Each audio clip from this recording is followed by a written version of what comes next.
we go. Just got off the boat. I'm going to share something with you guys on this real quick segment here. A lot of you guys have asked me, how do I keep my minnows alive so long? Okay, I'm gonna share this with you guys today.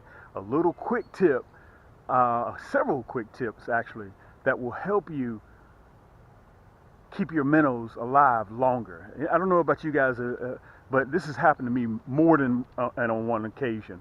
You go to your favorite bait store, your favorite minnow store, your favorite tackle store, and when you get your minnows, and you get 3 or 4 dozen, 5 dozen, 6 dozen, 7 dozen, however many you get, and by the time you get to your spot, half your minnows are gone. They're dead. Okay? That's because, number one, you don't have enough water in there. Number two, they've depleted the oxygen. Okay? I'm going to show you a really quick, simple way to defeat that, and it doesn't cost you no money. Okay? Just using regular household things that you have in your house already, i.e. sports drinks, apple juice bottles, and just by filling them with water and dropping them in the freezer, letting them freeze, that will be a powerhouse of coolness to keep your minnows hopping. All right, listen, get yourself something to drink, relax, call the family in. This is a family channel. You will hear no profanity. And remember, if you like this video, hit that thumbs up button.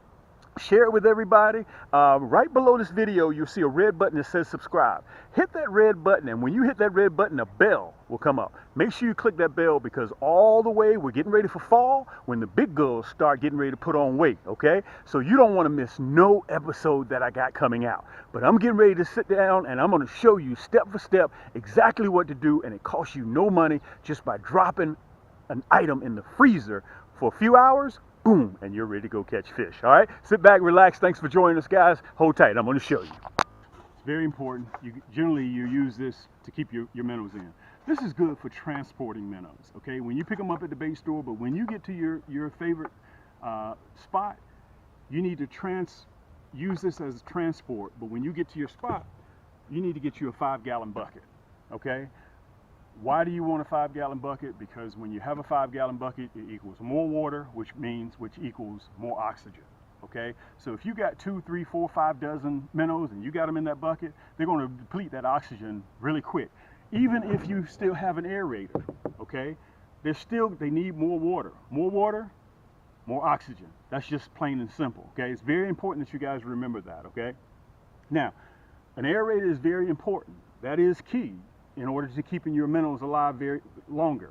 Okay, it's very simple. All you got to do, guys, is just turn it on and just drop the head of it right in your water, and that's all you have to do. But another trick, it's very important for you to have a minnow net too. All right, I know sometimes when I go fishing with some of my buddies do the same thing. They're dipping their hand in the bucket. Okay, every time you dip your arm in this bucket, that lowers the water temperature of your water. Okay, that means you're depleting that water of oxygen. That water's going to warm up faster, and when the water warms up faster, the oxygen leaves. Okay, that's just plain and simple. Okay, but so you got to get you a minnow net. You got to have you a 5-gallon bucket. Okay, you can any 5-gallon bucket would do. Okay, and I generally bend the end of mine. Okay, I bend the end of it because I hook it right here. Okay, that's a neat little trick. Okay, you just bend the end of your minnow net and you just hook it right on the end. Okay, so you always know where it is. All right, so you know you got to have an aerator, you know you got to have a 5-gallon bucket, and you know you have to have a minnow net. Those two things are very important. Now, one thing that you have around your house that you never really think about is Powerade, Gatorade, apple juice. All of those containers, when you get finished with them, you generally discard them or recycle them, whichever one that you do. But if you take about 5 or 6 of them, even 7, depends on how often you go fishing, and you fill them with water, just like this. You fill them with water, okay? And after you fill them, you make sure that the top is screwed on tight, and you put them in the freezer. Matter of fact, let me turn this up just a little bit right there. There we go. There we go. Perfect. And you put them in the freezer, okay? And after you go get your minnows, you have the water bucket. Matter of fact, your minnows are in the water bucket, okay? All you do is take one of these frozen containers and just drop it in your minnow bucket. That's all you have to do. And that will increase you, as hot as the weather is today. If you know you're going to be on the water, if you're fishing from the bank or you're fishing from the boat, get a bigger one, like this one, okay? And all you have to do when it's frozen, guys, listen, this doesn't cost anything. Just fill it with water, screw the top on, drop it in the freezer, and when it's time to go fishing, you take it and drop it in your 5-gallon bucket.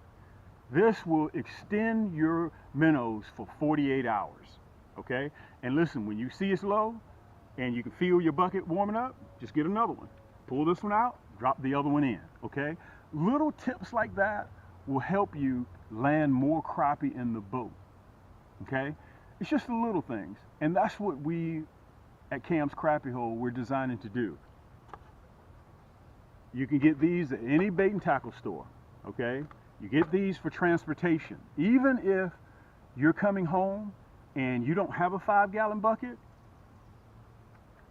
take this little sports drink bottle, drop it right into the styrofoam bucket, okay? As long as that temperature is down, you're in good shape, okay? Yes, your minnows will last with a aerator, okay? They will last with an aerator, but the key thing is lowering that water temperature, okay? You need this, plus you need this, okay? If you keep the water cold, this right here will supply the oxygen. It's sort of like you guys being on the boat. You know how it feels when you're out there on the boat, or if you're on land and there ain't no wind whatsoever? But when that breeze comes, you relish in the breeze. Ah, man, that feels good. The crappie and the minnows are the same way. When that water temperature cools down, they get active. When your minnows are cool, they get more active. And when the minnows are more active, that catches you more crappie. Just the little things that you do, guys, when you're crappie fishing, that will help you out a great deal, okay? Let me put this to the side. Okay, coming up, I want to show you guys, you've heard me mention about our slow death hooks, and you've heard me mention about the regular Aberdeen hook, okay? Let me put it up there to the camera so you can see it real good. This is the Aberdeen hook. I want you guys to see it real close. I don't know if you guys will be able to see that or not, but I want to let you see it. You can see the shank, okay? It's just a straight shank, and you can see the gap in that hook, okay?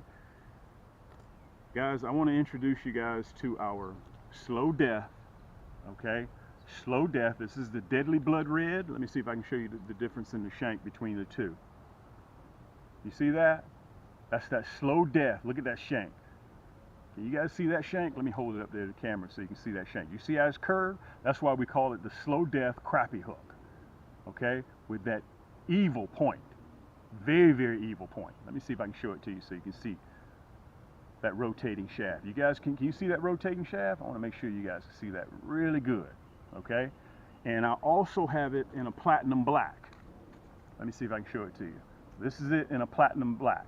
We have it in a size 1/0 and a size 2 for catching crappie. If you want to catch catfish, you know they go sick on catfish as well. If you want to do shell crackers, you guys will see me using the shell crackers and crappie. If you want it as a bass hook, you can use it as a bass hook to hook your minnows as well. So we got a lot of things coming up, guys. All you have to do is go to camscrappiehole.com. We got new rod and reels that'll be coming out, but I wanted to pop in here real quick and show you guys that slow death crappie hook. It's very important. It's going to be on the market here really, really soon. I think I'm going to have a feature of it on the website. All you got to do, again, just go to camscrappiehole.com. But I wanted to come in here just to show you guys that. It's very important. And listen, when you're on the water, be careful. Make sure you have yourself something to drink. Stay cool out there. And Cam's not going out there 93, 94 degrees, because if it's that temperature on land, it's 100 degrees out there on the water. All right, it's your boy Cam.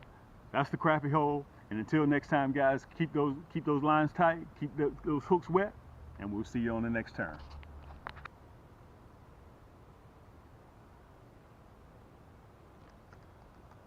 For that shot.